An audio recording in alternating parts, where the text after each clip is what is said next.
Okay, so the next piece I wanted to do is just take a look at a report that I got from a site nearby. I didn't really want to mention the site.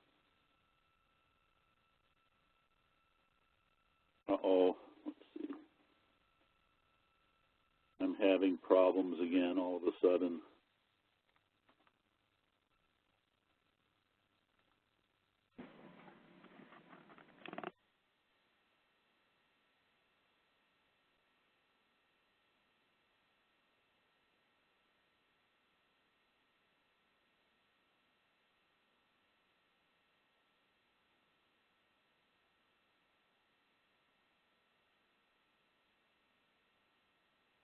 For whatever reason, Floyd 1 is not responding to me right now.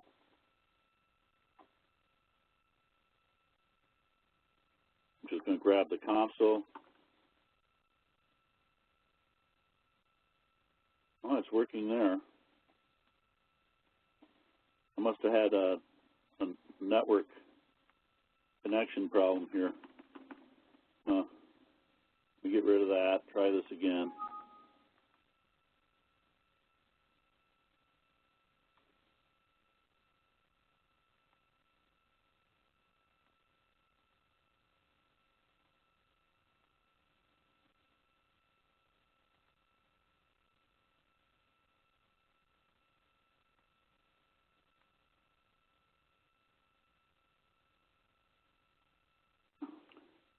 But when you get a hang or a panic like we got, it's always a good idea to capture information right away. That way, if it happens again, you've got some historical context. Okay, so I've put a case study example of a system info gather from a particular site. I wanted to walk through that and then take another break.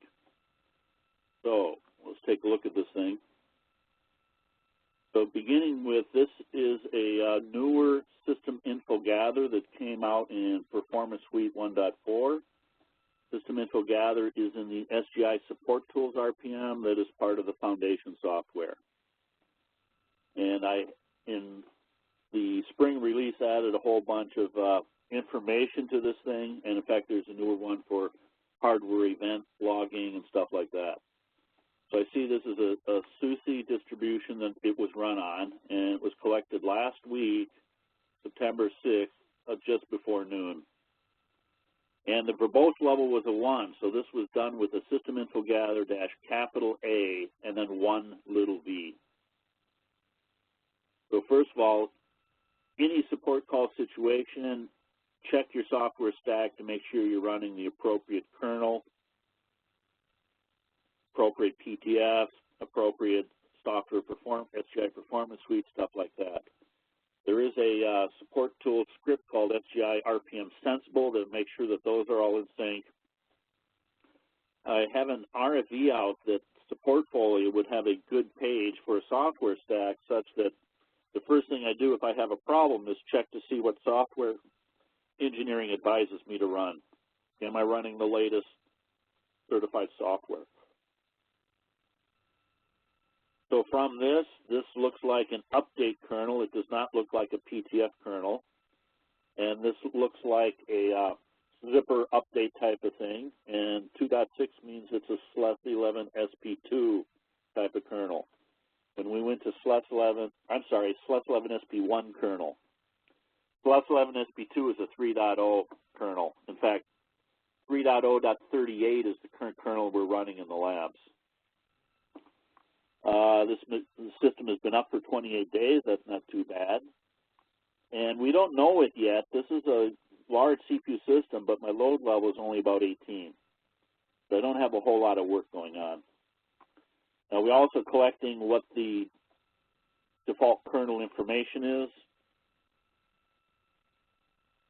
Host name, so this is an Eagan, Minnesota machine, domain name, serial number. This was a UV serial number 141.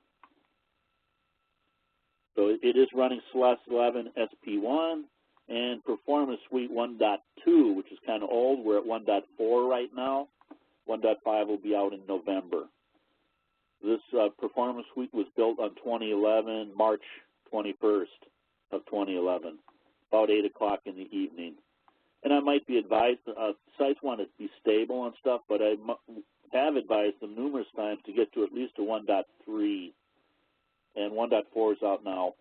There are a lot of performance improvements that occur in the performance suite. They're not using most of it, like they're not using NPI or something like that. So the individual RPMs in there, and this is a Stout 704, release 5, telling me that they're not running any patches or updates right now. Again, most sites will say if it's running fine, why do updates and stuff? Leave it alone and keep it simple. And they're not even using MPI, but it's installed by default. Their BIOS, a year old. I had advised them a year ago to update to their BIOS, and that's what they're running now, but they haven't updated since. And again, with my UV1 and the SLES 11 SP2 kernel, I was advised to update to the latest BIOS for this class this week, so that if I do have panics and hangs like we just experienced, I'm running the latest update kernel and the latest BIOS. Overclocking, turbo mode, I don't see anything going on there. All CPUs basically have it turned off. And this is a case where I'm going to do a / space and go on to the next portion of the report.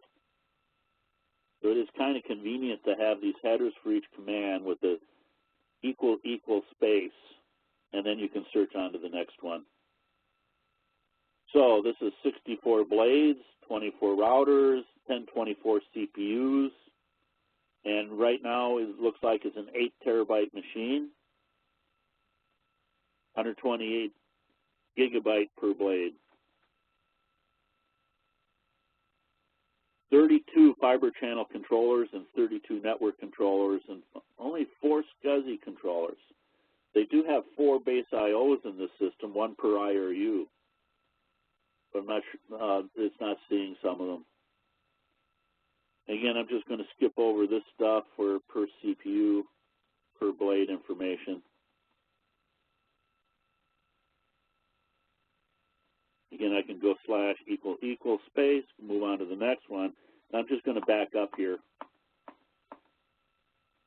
So there's my router information. And then here's my peripheral information. So System Info Gather, the newer releases, has a -IO, -affinity. So here's the GigEs, here's your base IO, disk drives. And then here are our fiber channels, and it's showing where the fiber channels are attached into the fabric on different blades, blade 6, blade 7, both in the same IRU. Blade 10, blade 13, both in the same IRU. Let's see, here's another base IO that's out there. And more, again, now IRU 23, blade 6, blade 7, 10, and 13. So it's kind of spread round robin. Again, the advantage here is affinity. Unfortunately, they're running multipath, so they're not able to find, multipath does not have a hook in it to find the closest HBA rather than some sort of round robin HBA. And they're not running XVM. Most high-end Oracle sites like this, Oracle will not support non-GPL kernel modules. So XVM is not something that Oracle wants on the system if they're trying to give it bulletproof support. There's another base IO card, more fiber channels, another base IO card. So there were actually, I believe, 4 IRUs and 4 base IOs in the system. And HBAs plugged into each IRU. Look like 4 ports per IRU, or 4 blades per IRU, 4 HBAs per IRU. Any questions right now? ESP config, so we see Jim Zimmer is the person that is supporting the system. It's an Egan. Availability.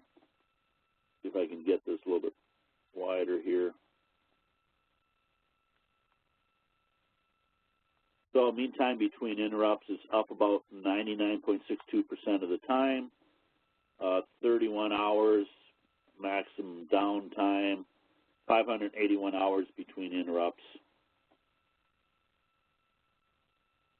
Looks like they had a couple of unknown interrupts as well. Average uptime, 299 hours. Least uptime, 10 minutes. Don't care about that. Most uptime, over 5,000 hours.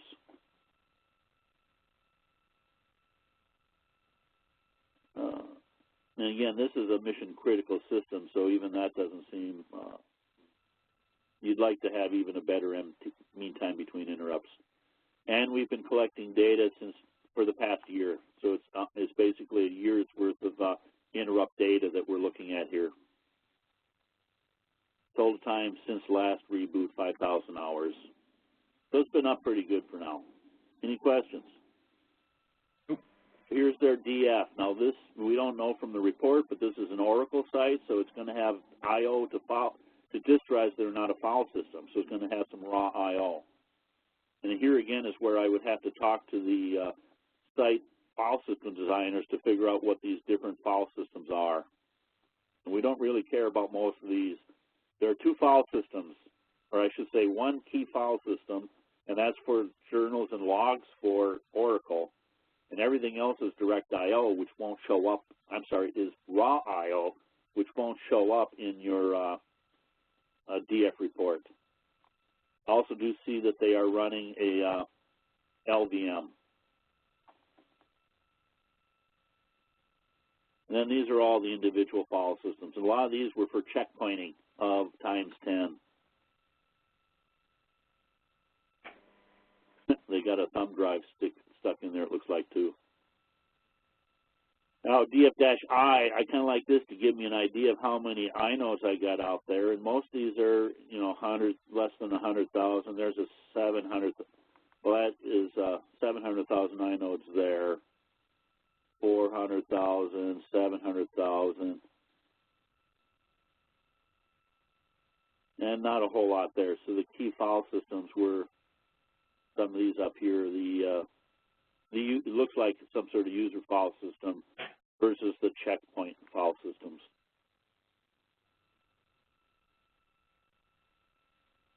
And then I'm doing an LS on Dev Shemem long and sorting it by age. So this date, 9/6, is when the report was taken. And I've got files out there from August 8th, which is fine, particularly, you know, if Oracle started up on the 8th, if there was some sort of a service interruption, these files got created at the time. And they're not very big, 33 meg. And it looks like they're all the same size. We've got a whole bunch of empty files. These might actually sometimes be flags for an application where they just create a inode stub for synchronization or something.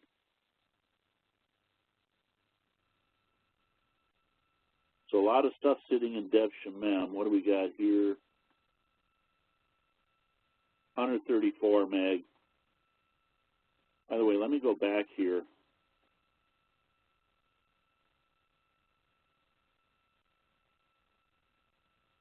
So I've got 124 gig on this Dev Shemem.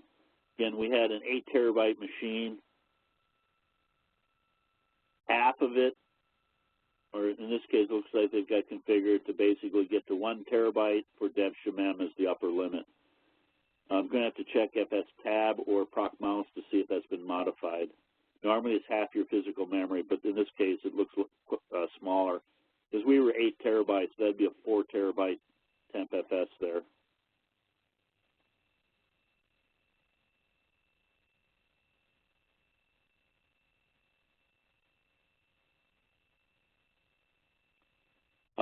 Again, that's a bug that I found where LSOF is in a different path between Red Hat and SLES. So I can't tell if anything has those Dev Shemem files open and are actively being used. Here's our mount information from the mount command. I'm looking for Dev Shemem right now, right there. And there's where they sort of limit on it to say, let's not let the memory resident file system take up too much memory. So instead of 4 terabyte and an 8 terabyte machine, they've dropped it down to 1 terabyte. And we should be able to see that.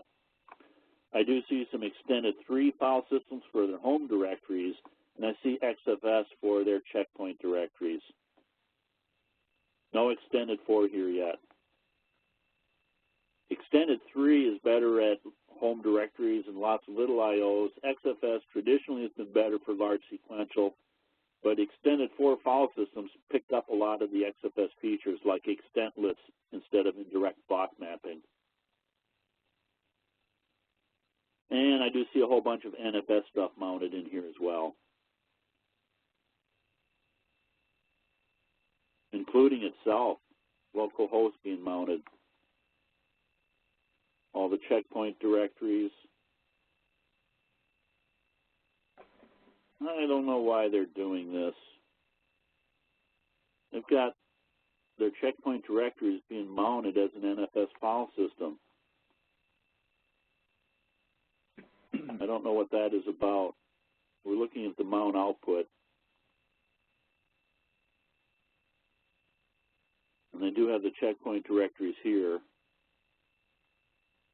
Let me go back here.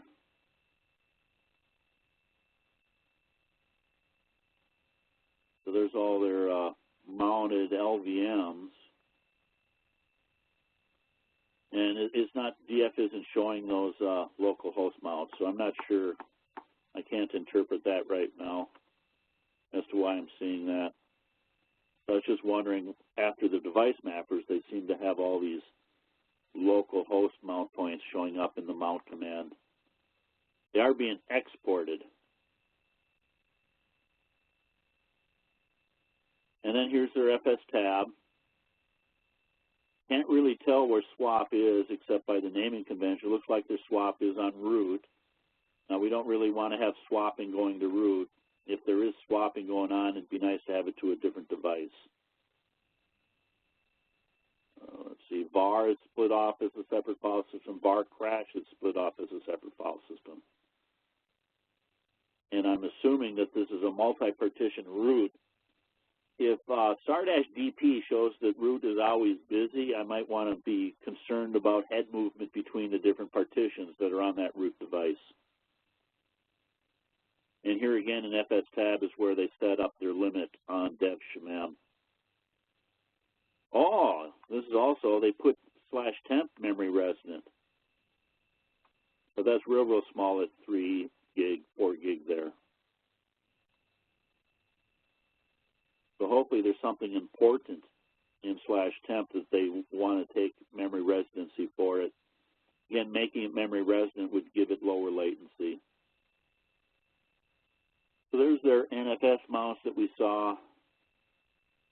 Notice they do seem to have dev CPU sets, so they do have CPU sets at least mounted. And there's all their individual checkpoint directories. There's their network storage.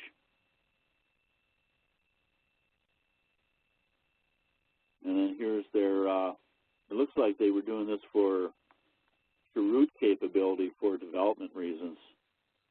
That's what those local hosts look like they were for. I'm going to ignore that. They do have swap. How big is it? Not a real big swap. Then proc mounts, showing what's actually on a mount point. Showing extended 3 here. Dev shmem being a temp FS. Root is an extended 3.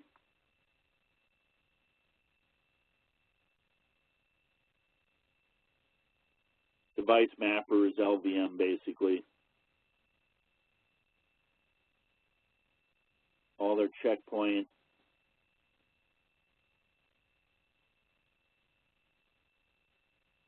And their NFS. I'm not going to worry about those right now. One thing of interest to me, though, in the NFS, we do have our read and write request sizes large.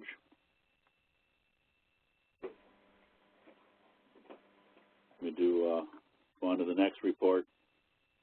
TalkMem info. So this is starting to get interesting to me. So there's our 8 terabyte machine. Got about 3 terabytes that's free. What do we got there? So we've got 63 gig of raw I/O. Now again, that would make sense for a database engine. We don't really know what that raw I/O is from. It is possible with LSOF to grep for /dev/whatever for the raw device to see what's actually open for a raw entry. Okay, they're cached.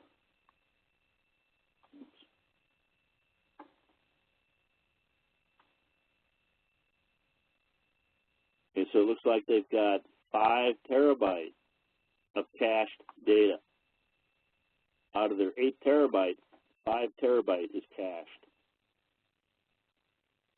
Okay? And 63 gig is buffered.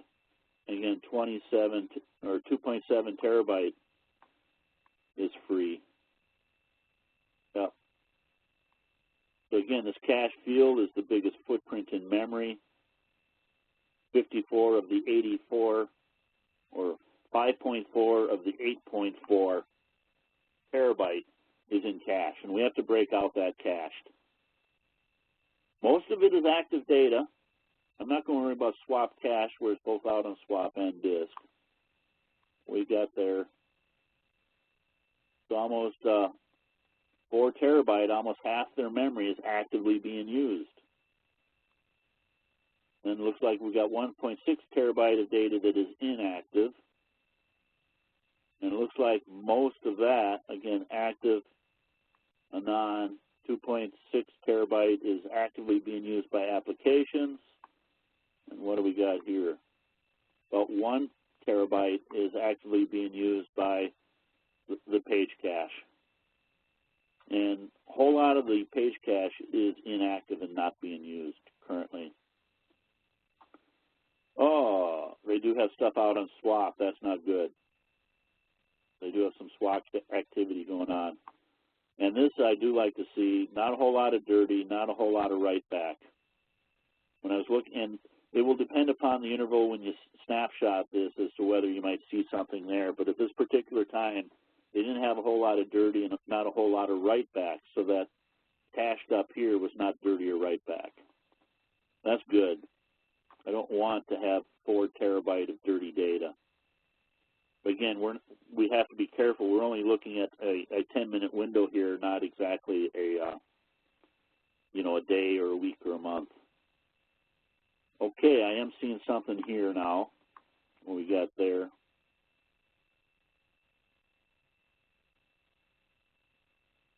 It looks like 3.8. Is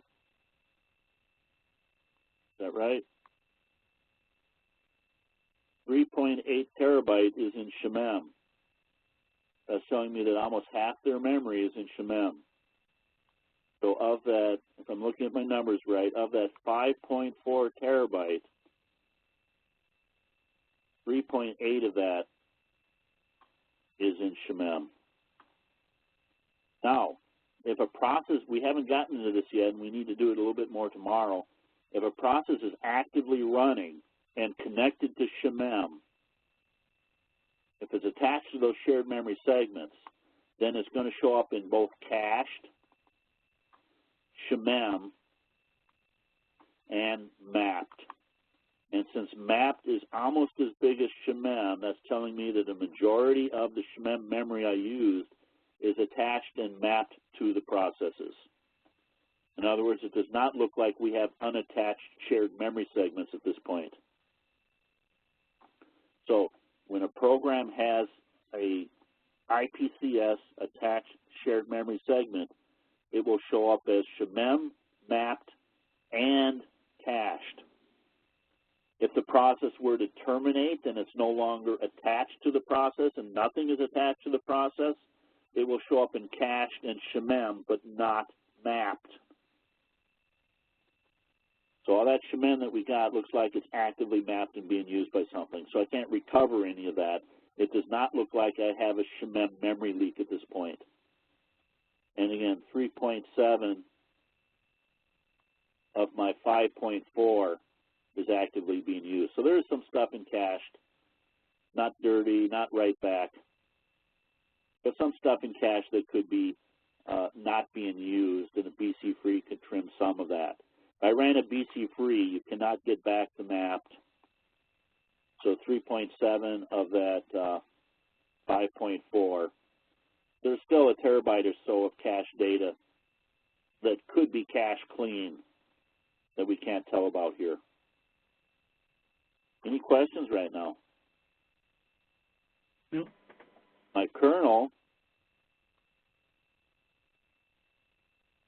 100 gig kernel. Okay. And again, when I try to recover memory, if I run out of memory, I'm going to have K-swap-D pop in, trim memory, and the first thing it's going to try to trim is the slab.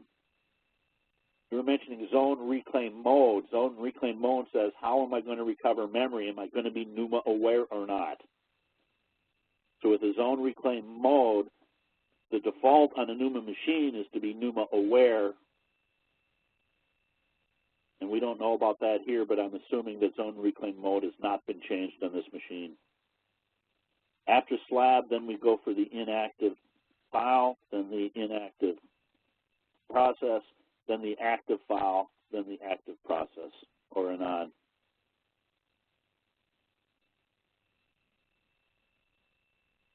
So it looks like all my SHMEM is basically being used actively. Again, I'm not so sure that I like a slab that big, but we don't know what's in that slab yet. For one thing, because SHMEM is so big, there's going to be a buffer header chain to describe what's on SHMEM. And not a whole lot of that slab is reclaimable. So in a trim situation, looks like 95, well, most of that slab is reclaimable, 95 gig of the 101 gig, if I'm reading my numbers right, can be trimmed and reclaimable. And no NFS traffic, that's good. Not seeing anything there. Because it's a large machine, we're going to have a large page table size, but I don't care about that either. So the memory doesn't look too bad from this point, but we don't know what it's like on a per node basis yet. So I kind of do a slab top here, but this is not the actual slab top command. This is just the slab top algorithm. And again, if I were to pop up slab top as expected, my buffer head is a majority of that slab. So it looks like, what, 66 gig of the 100 gig of my kernel is buffer head. Then we have that radix tree mode at 21 gig. Again, that's kind of a search hash algorithm. And we do have metadata here, so what do I got there? Big meg. About 3 gig of directory information, which isn't too bad, and about 2 gig of inode information. Now again, got to be a little careful here. This is a database engine that's doing raw I/O, so I'm not sure that we actually need to have that many directory entries and extent lists. And when I did a df-ih, most of my inodes were on the home directories that looked like the user file systems that were being used. That's where I had, you know, like 70,000 inodes or something. Any questions right now? No. So I am expecting that most of that buffer head is due to what's in dev SHMEM that we saw earlier. So we have an IPCS report here, all the shared memory segments, and they're not sorted by size here, but here's your times 10 now. These are the memory resonant Oracle engines. That's meg. So it looks like about 3 gig per shared memory segment here, and a bunch of them for times 10. And then a whole bunch of little IPCS. Now, one of the things often tuned in a, let me get out of here for a second, this CTL-A pipe rep shemem. One of the things you have to watch out for is the number of shared memory segments you can have. We didn't get into this yesterday, but these, by the way, are the limits to shared memory segments. Now, the dev shemem, when mounted, by default is half my physical memory, but they dropped it down to be 1 terabyte, I believe it was, on this 8 terabyte machine. Instead of half, it was an eighth of physical memory. But these are the limits for the IPCS and the system call interface to shared memory, and these are basically unlimited. This is the maximum size of a single shared memory segment in IPCS, and this is the total amount of IPCS shemem that can be taken. Those are basically unlimited. I wanted to also do a MSG. Here are the limits for messages, and there's also one for semaphores. Again, I go to Linux Insight to look up these sysctl parameters, or just Google them, that sort of thing. Okay, let me go back to the actual file here now.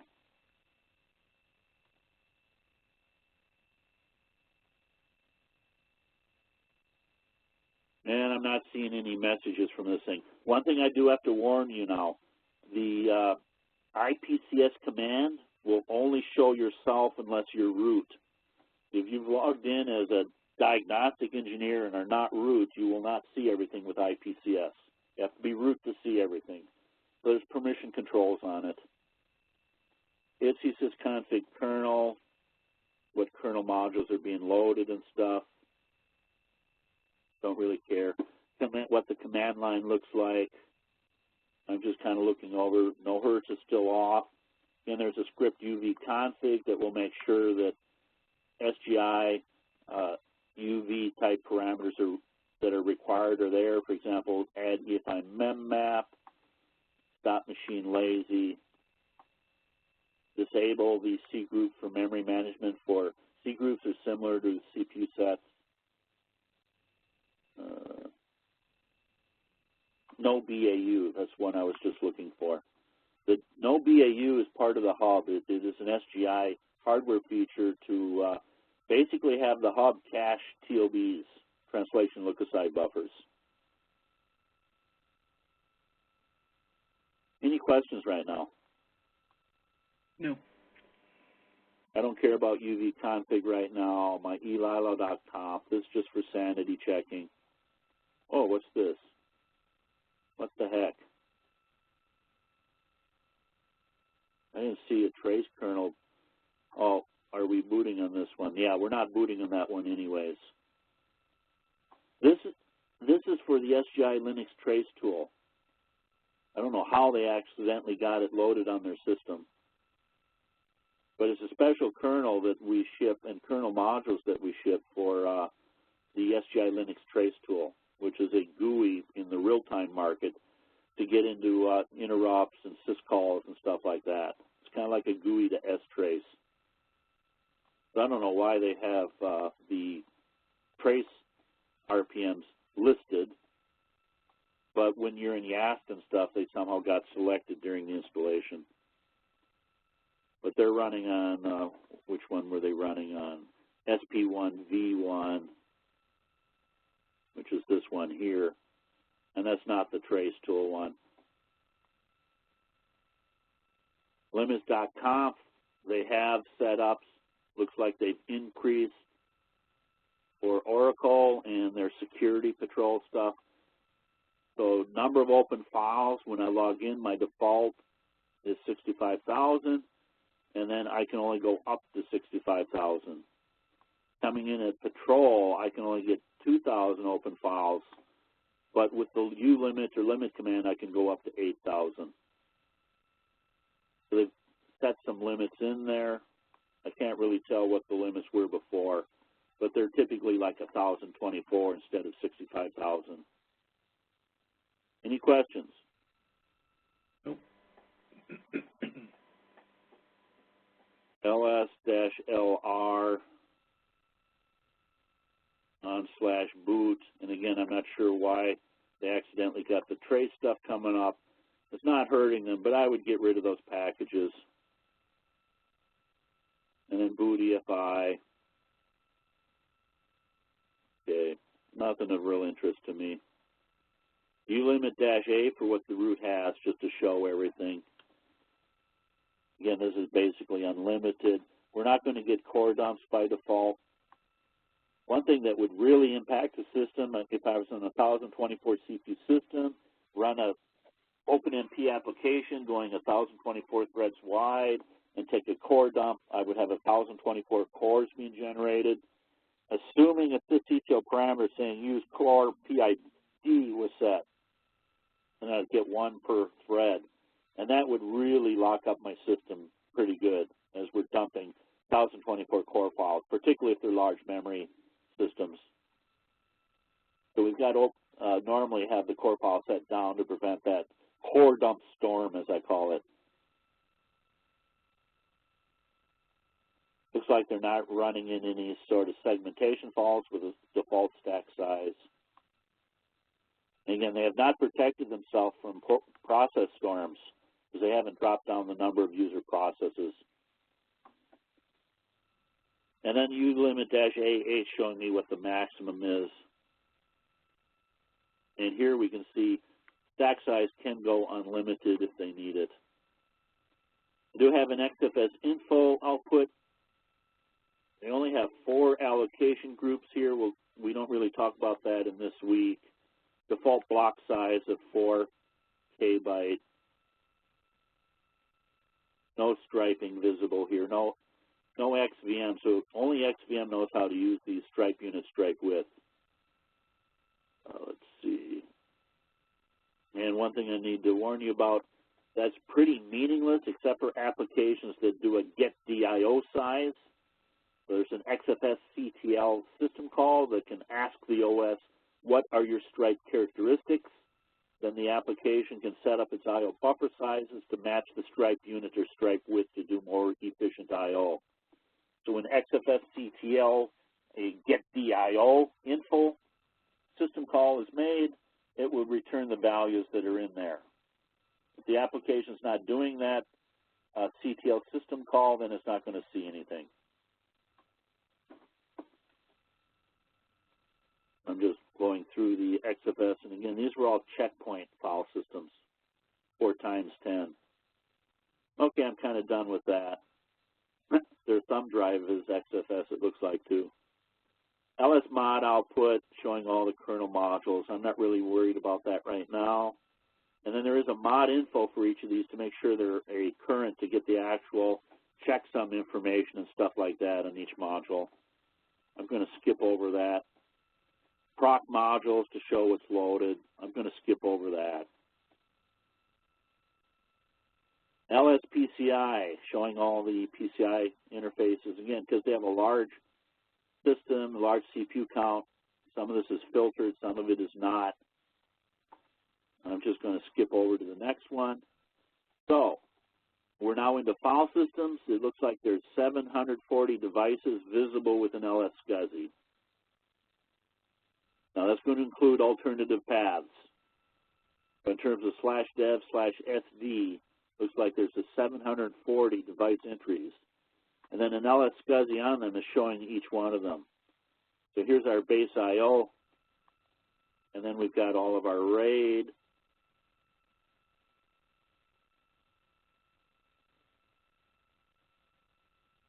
And we're mapping what the SD device is. We can see all their RAID devices in here. Here's their LUN number that's going on in there. And again, there is a cheat sheet for this site in terms of how the LUN numbers are mapped to the mount points to make up the file systems. SDA, I'm just going to keep going here. There was, what, 720 of these? And it's something like 8 paths to each device. Let me move to the next one. So that was the LS-SCSI output. And then there's an LS-SCSI -H-T showing all these fiber logic targets. Don't care about that right now. Not going to worry about those. And then here now I can start to see my SD paths and what the bus ID is for them. And here's my fiber channel and their LUN naming convention scheme going up to 37, then it jumps up. And there is a mapping for each of these to say what those LUN numbers map to. Like I say, the painful part is to figure out your file system layout so that if you see a disk drive or a device busy, you can figure out what it is, what file system it is, and trace the I/O back. So there's 720 of these things. Topology-IO-V affinity, so I can see where the actual devices are plugged in, all their Ethernet interfaces. What do we have here? Their base I/O.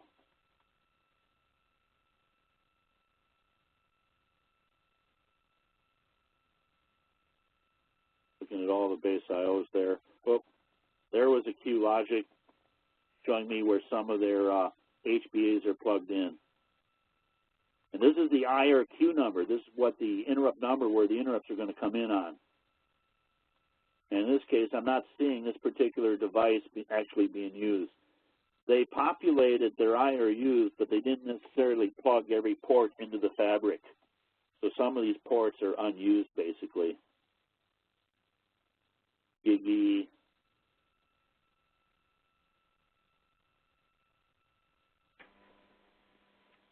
Oops.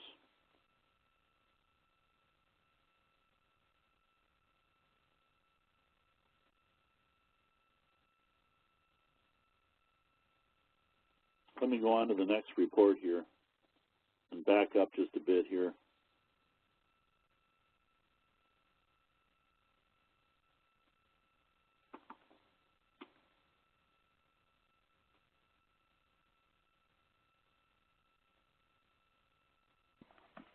Okay, so there's their QLogic devices. I just want to see if I can find out which ones they're actually using by interrupts on them.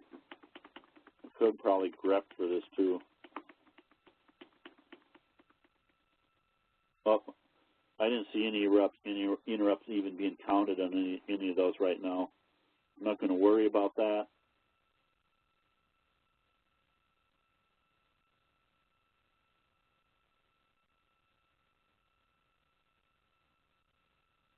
Going back to the beginning of this report.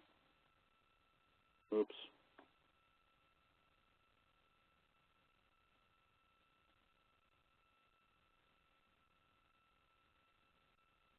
I want to do something here.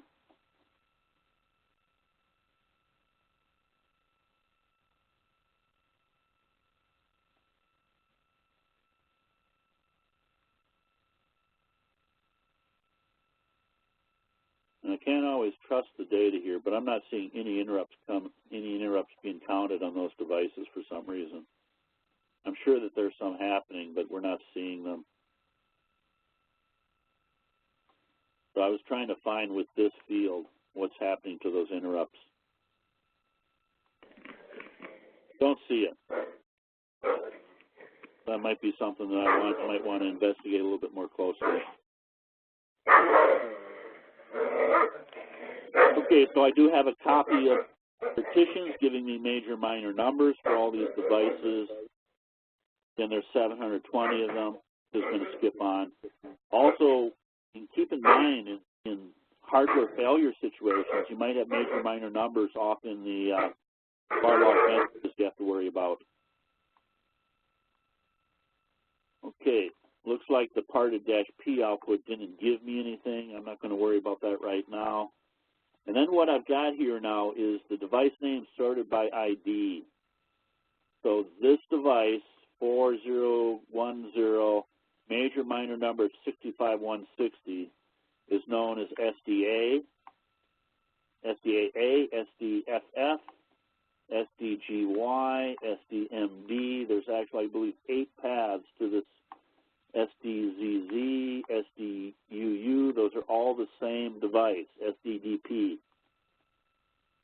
So there were like 8 paths, if I can count them here. 1, 2, 3, 4, 5, 6, 7, 8. I'm seeing 8 entry points for that one serial number. This is the serial number or the ID of that particular device. So I'm basically giving all the different names for a particular device. Okay, CPU sets, they do have CPU sets on, but there are no CPU sets configured, just a global. We already looked at this yesterday, but basically they have turned off memory spread page and memory spread slab. That gives them affinity instead of bandwidth. Again, they had 128 nodes on this system, and I don't want to be spreading stuff across the entire topology of the architecture. I'd like to keep it at least within my blade or my IRU or something like that. SysDTL, let's see what they've changed here. They have changed things here. Those are all being added. Some of them are left over.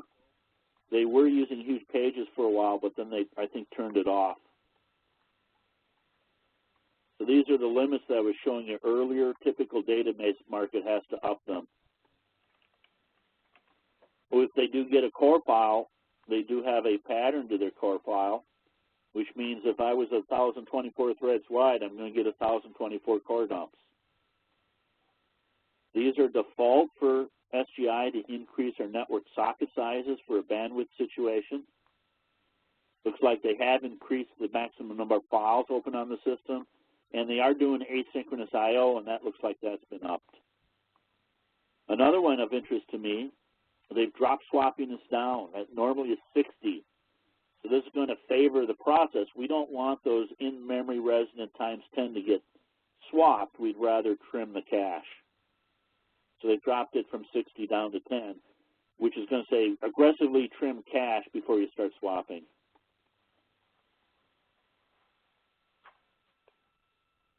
And they've done some other network increases there as well. Turned off IP forwarding.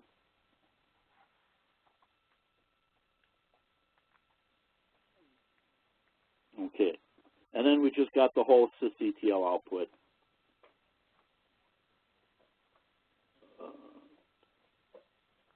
By the way, KDB. So that we were talking earlier, KDB, if it's there, that means the kernel is built with KDB, and a 1 says that KDB will actively work. If you don't have kernel.kdb, like on Red Hat, that means you don't have KDB. Looks like they have not changed anything in terms of their dirty. These are defaults.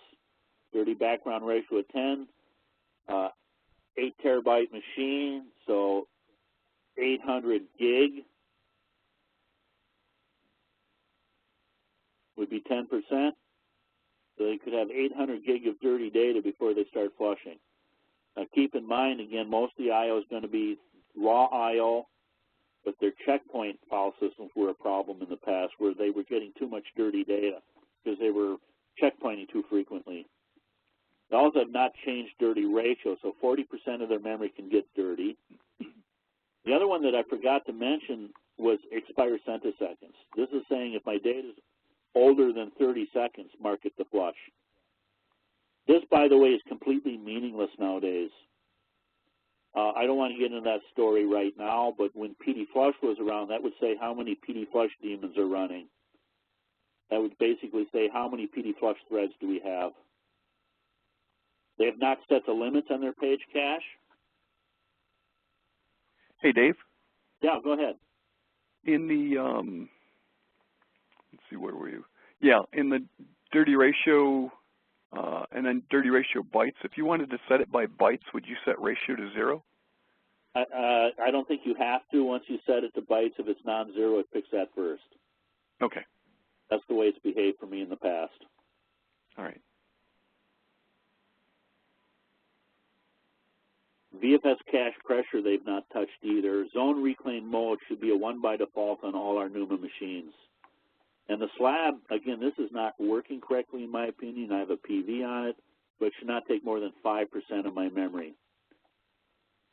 And we were at 100 gigs, so that is definitely below the slab ratio. Anyway, not seeing a whole lot else here. Let me go on to the next portion. Check config just to see what services.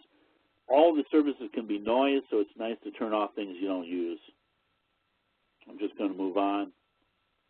Check feature is an SGI command just to show you what is installed on the system. I don't really care about that. Okay, so now we're going to get into some interesting stuff here. So here's their top report. Looks like at this time they've been up a month. Again, we know it's a 1024 CPU system, so my load average is real low on this thing. Oh, I do have 2 stopped processes. You know anything about stopped? No. Well.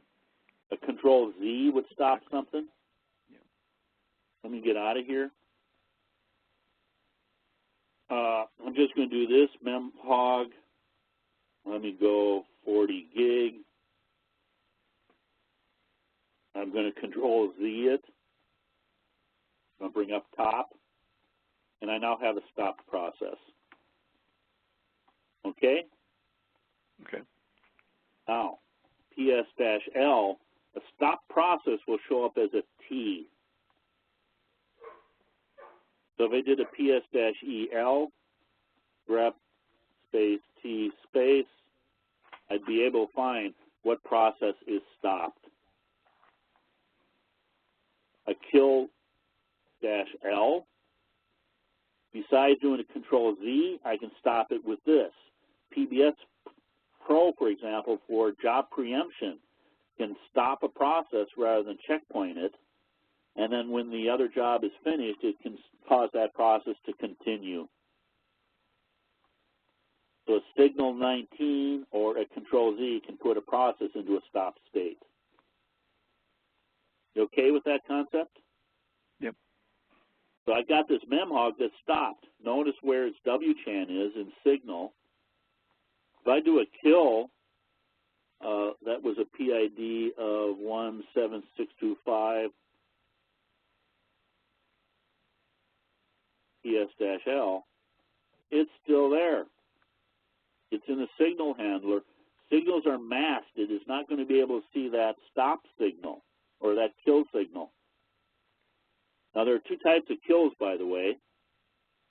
The default one that we were just using is a 15 signal termination. This is how PBS would kill something, give it a termination, and a PBS application might be able to catch that signal, jump off to a signal handler routine on a termination, write a checkpoint file, close off its files and everything, and make itself restartable from a checkpoint file before it gets the sig kill.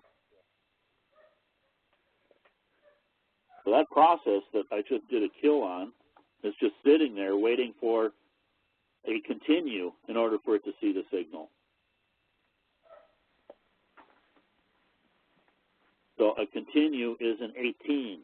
So if I do a kill-18 to 17625, now it saw the signal and it's gone.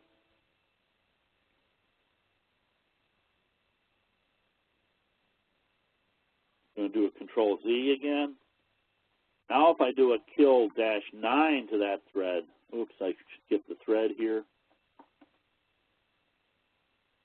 It will see that signal, but what's wrong with this? So it killed it, but what's wrong with that one? It no longer is able to jump off to a signal handler routine and clean up after itself. So if I'd done a kill-9 on something that had attached shared memory segments, that becomes a memory leak. So shared memory segments never got cleaned up. Questions on that? Go ahead. You okay? Yes.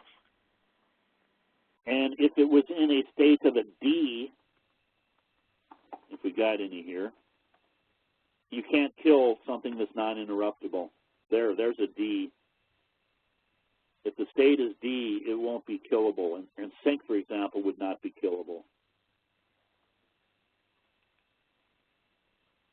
So you can't do a kill on a sync, for example. Let me go back to the example we have here.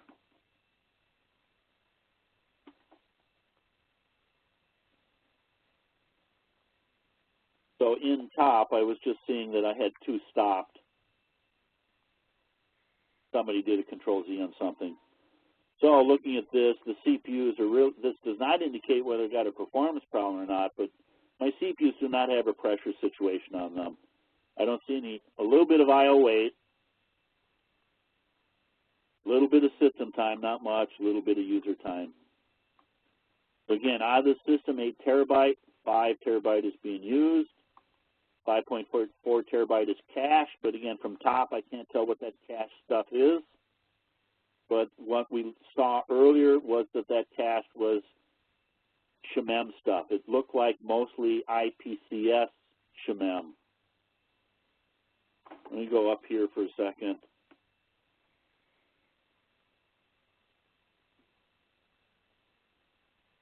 So in Dev SHMEM, we had 124 gig, but not 4 terabyte. And here was our 4 terabyte, and most of it is mapped. That's telling me the majority of this shared memory is the IPCS SHMEM stuff. You okay? Yeah. And then when I was in the IPCS stuff, we can see it's all times 10 with a bunch of these, what look like 2 gig, 3 gig, oh, whatever it is, 273. Okay? Mm-hmm. So I was just pulling that apart in more detail. Now, by default, top is going to sort by hog factor. Unfortunately, I'm getting a truncation here.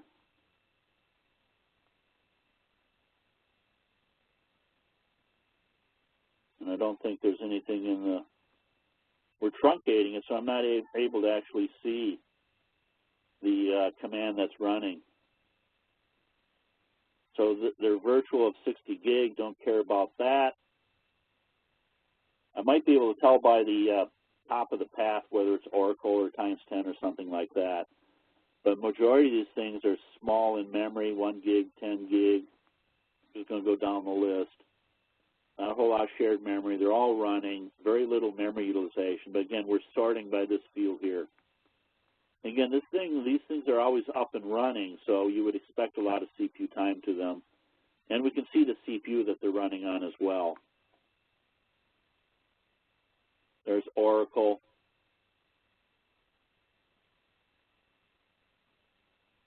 Okay, I do see some Oracles that are sitting on some W channels. They're sleeping.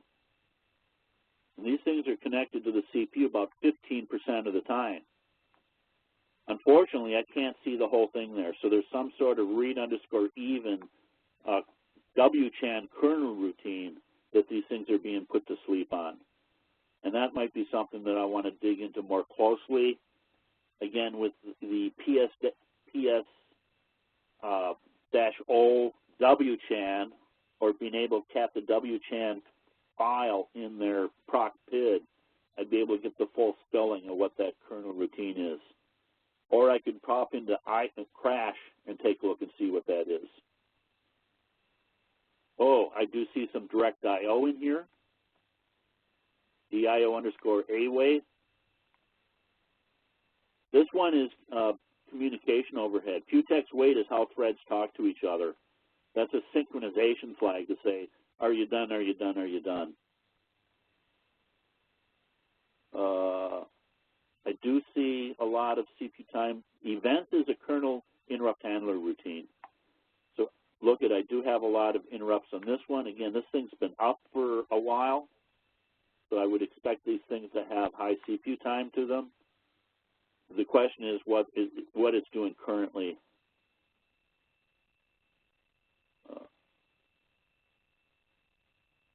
Oracle again. I want to find K-swap. There's my K-swaps, and they do have CPU time on them, which tells me that they are managing memory on a per node basis. Some of them are higher than others. This is the node number. Now, if I have node info, and see a particular node that is showing up in KSWAP-D, I could check with node info to find out if it's all dev shemem. And there should be 128 of them. Oh, I didn't realize this is actually going to truncate them. Huh.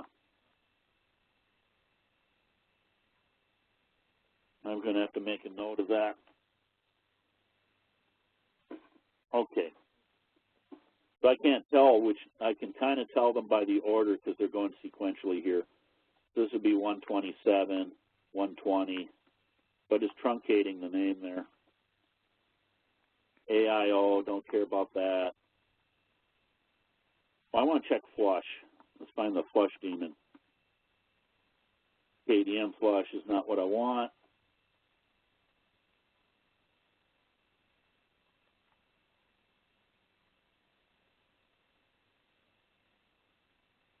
There's a flush daemon. Again, it's getting truncated here for major minor numbers, but there's quite a bit of time there on that flush daemon. Another flush daemon. It looks like KSWAP-D had more activity than the flush daemons. And it would be useful maybe to grep for all the flush daemons and figure out KSWAP-D versus flush and which ones are getting more CPU time. These are all a synchronization event. I'm not going to worry about those.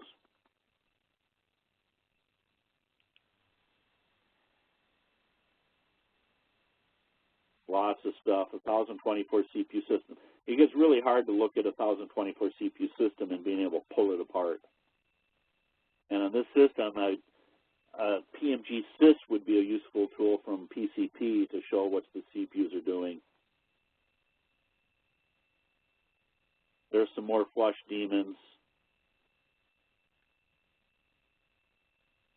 If you're seeing flush in top, you may be in a flush choke situation. I'm not sure much what more I want to do on this top. Okay, link stat. Hard part here again. Big system, you're getting 4 ports per hub. I've got 128, so that's about 512 ports that have to be looked at. And then you can see the amount of traffic on each. It's kind of hard to read this data. I'm just looking for big numbers here, getting a reference there. I did see some in the 400 meg range.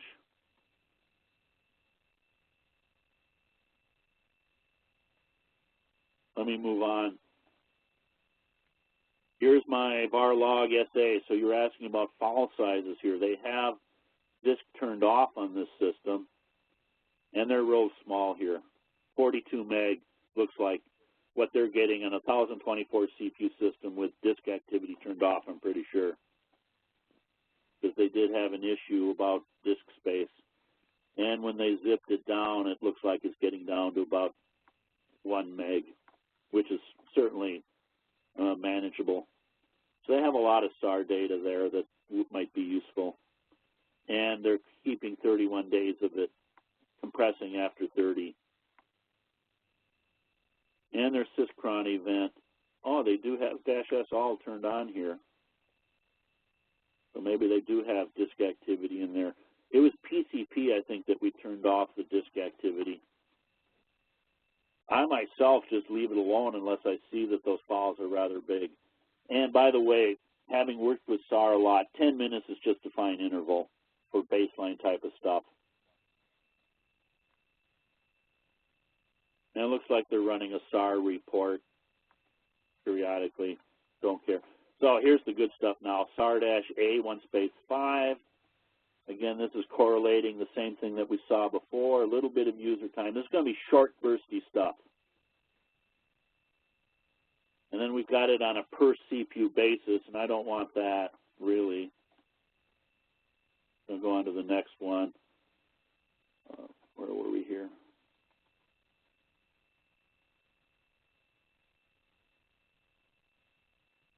It's almost too verbose. They do have disk activity here.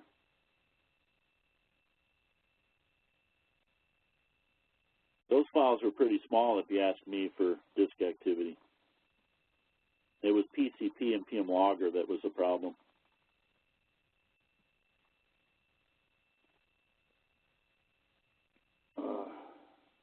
Easier for me to just get out,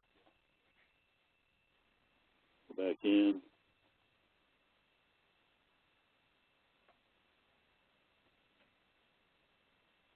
By the way, I'm going to do this for a second. One thing I also like to do is a grep quote. Then I can actually see what reports are in there and the order of the reports.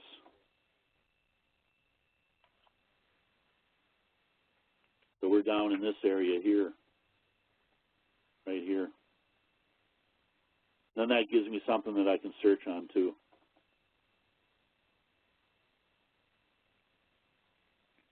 So there's my SAR-Big A live report that I left off on, but then when I jumped ahead to get past all this first CPU stuff, let me try 1023. There I got down to the end, down to the end, down to the end. There's 5 of them. And the average.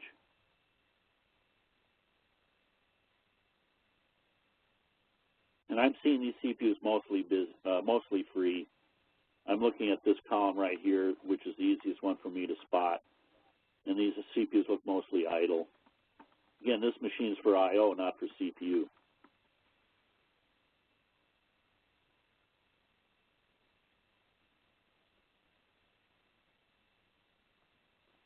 What CPU am I on? 800, 900. There we are. Context switches. We're going to get into that today, but process switches here. We're in the 30,000 range, but again, I don't know what the machine is like idle. Here's the amount of interrupts we're getting.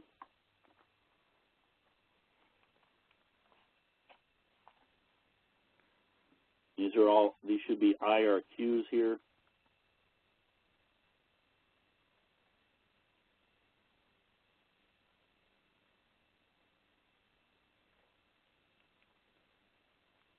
Almost done with that one. Okay. Swapping activity, or in general. So I can see here, this is their I/O. Pages swapped in, or pages paged in, pages paged out. I don't see any page faults coming in from disk. I do see pages being freed, but I'm not seeing any trimming activity. I'm not seeing any trim going on here at the particular time we ran this. Here's my disk activity, SAR-b. So I can see I'm reading more than writing at this particular time. This is memory management again. I do see trims going on here, or things being freed up. These are pages being freed. This one is for cache. This is for BuffMem. This is the raw I/O. Remember yesterday we did an MD5 sum, and when that trimmed, we would see that one being trimmed. 67% of my memory is being used. Again, most of that was the cache field, and we already know that most of that, 4.6, is IPCS SHMEM. 33% of their swap is being used. I'm not sure that I like what's out on swap. Metadata. So we did have a large slab, and what do I got there? I've got 13 million directories in memory and 3 million inodes in memory. That added to the size of the kernel. Okay, so this is a 1024 CPU system, so I'm seeing 20,000 processes. A lot of those are the kernel threads on a per CPU basis. Load levels, I do see load levels changing. Now, we were seeing a load level earlier that was in the 25 range, but it is getting up higher. And again, the load, this was a short bursty thing. The 15-minute average is staying the same. But there was some sort of burst here for a couple of seconds. And again, the load average process is running, runnable but waiting for CPU, waiting on data I/O, but also waiting on metadata. Hey, Dave. Yeah. Can you go back? You were saying there were, I don't remember what it was, 13 million directories in inodes in memory. Is that directory entry? Well, there's a D entry kernel structure. SLABTOP will show that. That's stuff coming out of the directory that includes the name of the file and a pointer to the inode. Yeah, I was just wondering what the abbreviation was. DENTUN. Looks like directory unused, or directory entry. I don't know what it is. And this file I got lost in. Let's see, DENTR. So there was the directory entries here. Yeah, which is a 2 gig, almost 3 gig. Those are in bytes.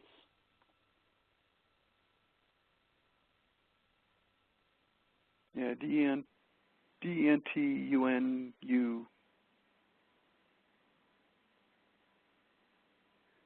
There we are.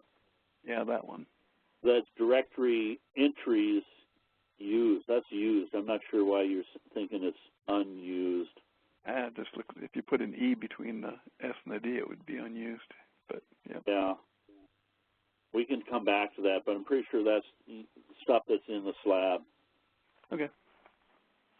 And it's staying pretty constant. Okay, so they're load level. And I was trying to get past all this network traffic right now.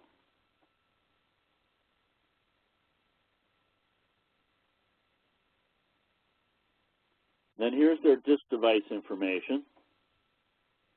Again, their root disk looks healthy here. Not a whole lot of traffic going on there. I'm basically going to look at the last 3 columns for my red flags here. I want this to be less than 60. I want this to be less than 30. And I got 700 of these things to look through. So I'm kind of looking at the right column right now. I'm not looking so much at busy as I am on the right column over here for average wait time.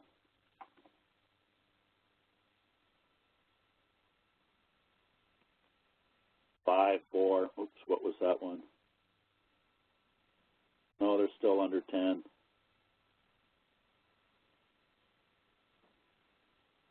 Now, when you're striping, a stripe group will all have the same behavior. Will have the same numbers. They'll look identical.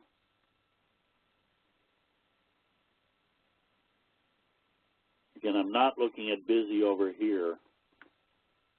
I'm looking at this column right here for the average wait time. Sorry.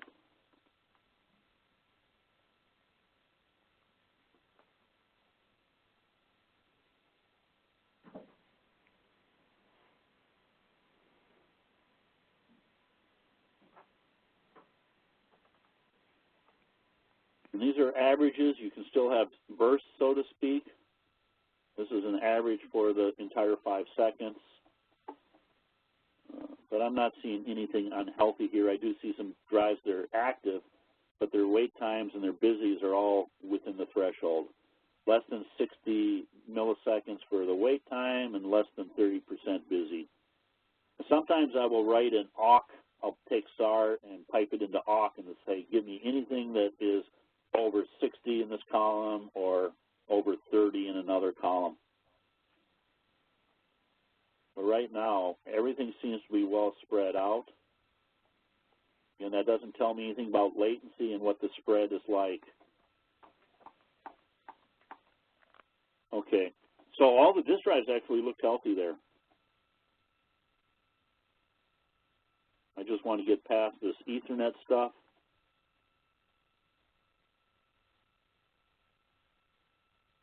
What we got here now? So this is just some network traffic. Not seeing anything relevant there. Total number of sockets. And then a SAR being run just on the last one was live. Now this one is just since midnight of that particular day, crunched down. And same sort of information here. I am seeing a little bit higher load levels, but again, that was between midnight and 2 in the morning. Context switches. I'm just, the last one, a 5-second window, this is trying to get anything for the day to get more of a baseline. Memory's about the same. WAP is the same. Disk drives are the same. Let me go to the average. And again, I was just looking at those three. This is average for the day rather than that during that 5 seconds. And the baseline is pretty much matching what I saw with the 5-second window. Again, I'm looking for anything over 60 over here.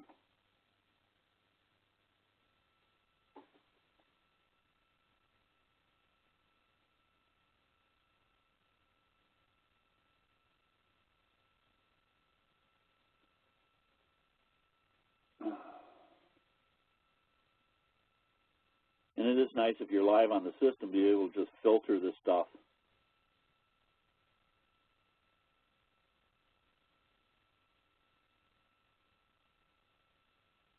Not seeing anything that is a red flag, so to speak. Nothing over 60, nothing over 30% busy. Okay. And then it's actually getting into on a per device basis. These we don't really care about. Some of them are volume groups and stuff like that. So I am seeing some stuff here. These are starting to be bothersome, but that's a combination of everything from multiple paths and stuff. This is wrap number. This is the bogus stuff that I was talking about. I have PVs on that. But when you're into the volume groups and are summing everything, they get too big. So those are garbage numbers there. Okay, but in general, I was seeing disk drives looking healthy on a per interface dev entry kind of concept. Let me move on. Oops.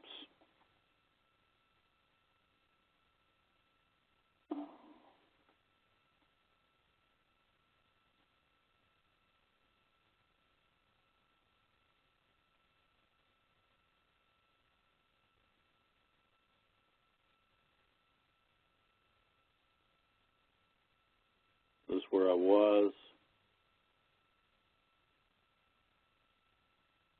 SAR-all on an interface.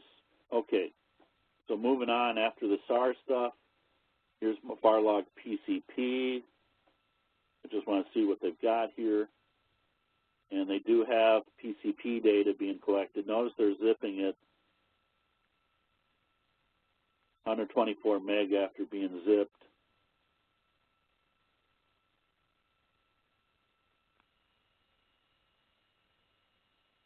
Here's one that's not zipped, 4 gig, right? So those were the ones that they were worried about getting too big with PM Logger. Array services, I don't care about. They do have a check config on, even though they're not using it. I would check it off if they're not running MPI. Zipper, just showing their repositories. Oh, lots of junk, don't care about it. They're not connected to the update servers. And there's an RPM command for everything. I don't care about that. No logs. Oh, RPM sensible, not found yet. I think I'm pretty much done with this report. NFS traffic. So you can see what the NFS statistics are looking like. Their exports directory, AutoFS stuff. We're into the networking stuff. I'm not really concerned about that. And here now, by the way, we're into the device mapper stuff. So by ID, we were at 720, but by ID it looks like there's 415 entry points in the by ID directory. And then it's showing how they're mapped to device mapper. And then by label, so they've got a whole bunch of labeled file systems. And again, this is all just to map things back and forth.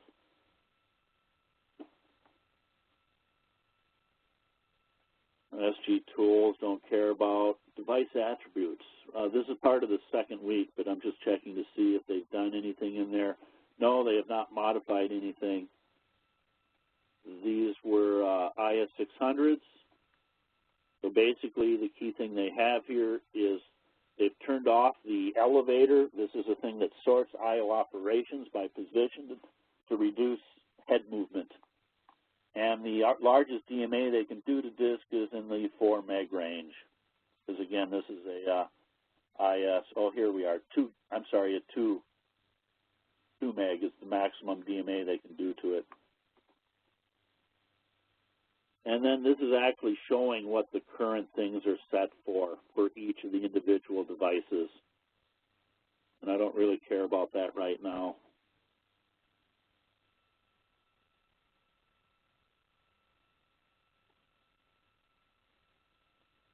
And dump FS. I think I'm pretty much done. Let's see what else we got here.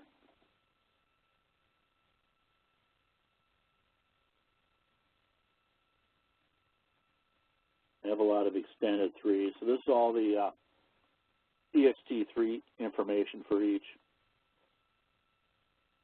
Again, their production I/O is raw, and these aren't going to help me except in the home directory.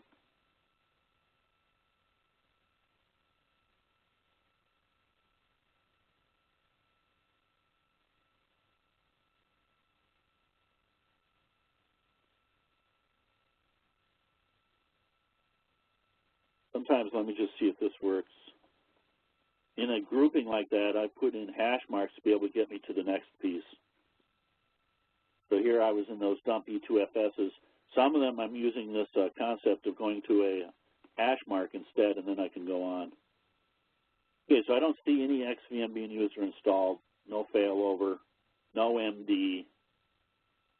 And then we've got our LVM information, which I don't really care about right now. And our device mapper set up. So here now I can see major minor numbers and the different pieces to a volume group. I'm seeing 6 paths here for that one. And this is showing that the LVM volume manager concats. I don't see any stripes there, but we also have a multi-path failover capability configured here as well.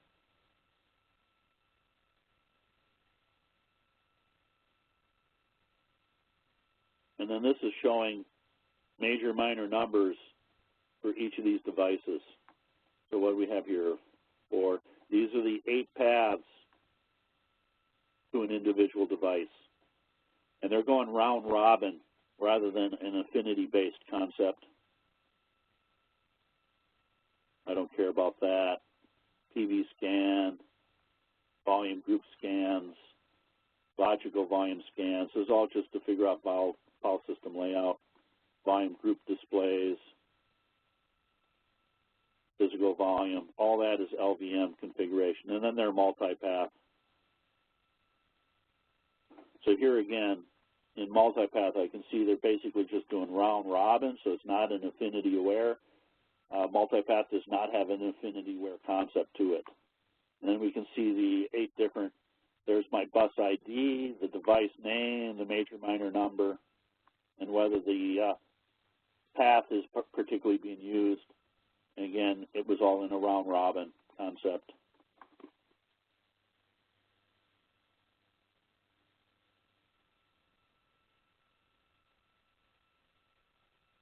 LSI util, running LSI util on their root devices to see mirroring information.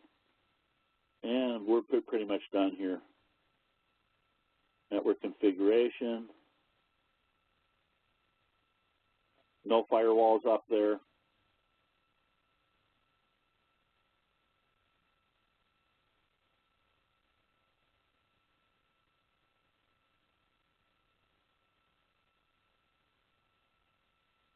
No Cisco, InfiniBand, DHCP, Postfix. This is all miscellaneous stuff now. Now again, I didn't get any quality of service metrics out of that report. They don't have quality of statistics on a database engine without getting into Oracle status commands. Cron, don't care about.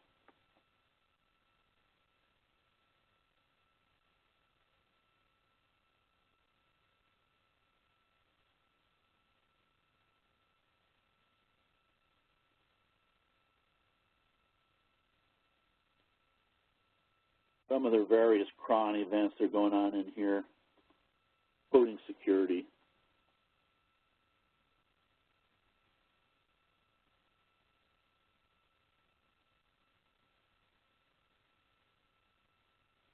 And then there's CPU maps. So here I can see hyper-threading is off.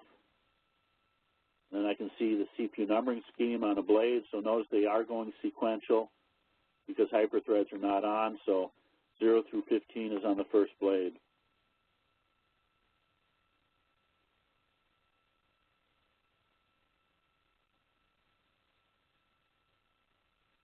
There is a NUMA CTL-H just showing me the nodes, status about the node, and this is the CPUs. And then there is a table here that gives me relative distance between the nodes. There we are. This is not in any sort of time unit. This is a relative number. Again, I do have a wrap going on here. I have to go through node 0, and then we're able to see the distances between things.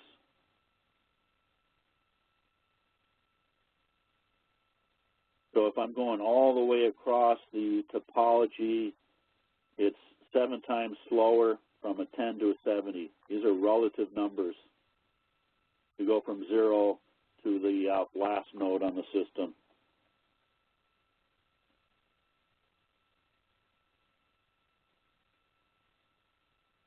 I don't care about DMID code, but that'll give me things like memory. Looks like ping was okay. K-dump. So I do track K-dump information now. It was not before the May release of System Info Gather. It was not there. I got my RPMs. This site does not have debug info installed. It would be nice to have that installed on your system that you're going to, so that you can bring up crash if you need to. K-dump is on. The K-dump kernel is in memory. KDB is on. Here's my crash kernel parameters. And then basically looking for K-dump files. All that to check that K-dump is going to be working. And also then if elilo.conf has the crash kernel equals.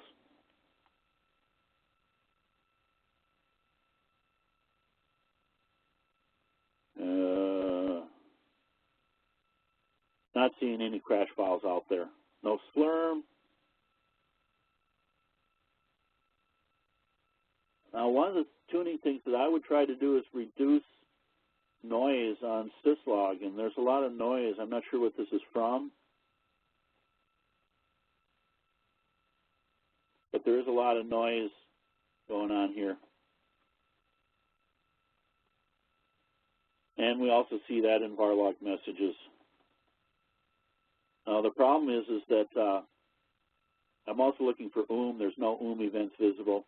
But if the log is real noisy like this, you're not going to see the important stuff.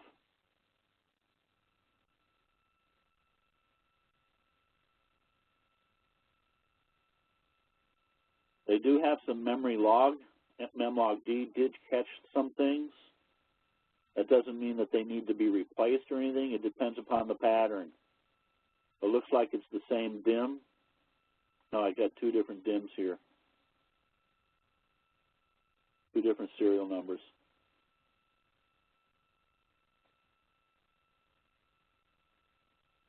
And no page disabling, no page migration, no bad pages being taken out. I'm going to do something here. 0. This started at 11:30. This was a large system. And it took 15 minutes for the system info gather to run. Worst case scenario can take up to an hour. This was just 1 V, not 5 Vs. I don't have anything else to say about that report right now. Things look pretty good. The I/O is being spread apart. CPU utilization is low, but again, I don't have any quality of service metrics. I'm not able to see much about the raw I/O that the database engine's going on. But in general, I do have a decent baseline report, and it looks pretty healthy. Was there anything you wanted to ask about? Well, let's take a 15-minute break here. Come back at like 10 minutes after the hour. Does that work for you?